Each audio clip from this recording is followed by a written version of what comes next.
လူတယောက်မှာဘဝရည်မှန်းချက်ရှိရမယ်ကွာမင်းဘာဖြစ်ချင်တယ်လဲ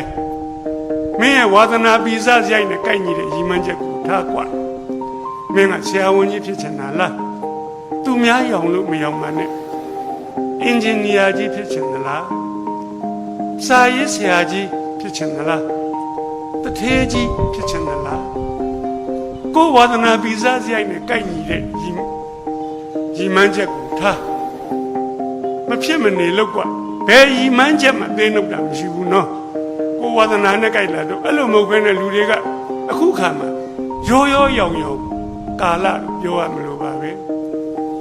သူတယောက်ကဆရာဝန်ဆိုအကုန်လိုက်ပြီးတော့ဆရာဝန်တော့ကြာတော့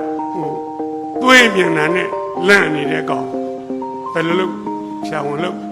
လူသေးမြင်တာနဲ့ခွဲဖို့ထားလို့အော်အန်နေသူများကအင်ဂျင်နီယာဟိုငါလည်းအင်ဂျင်နီယာတော့ကြာတော့10 ပေလောက်အမြင့်တက်ပြီးဒူးတုံနေပြီဘယ်လိုအင်ဂျင်နီယာဖြစ်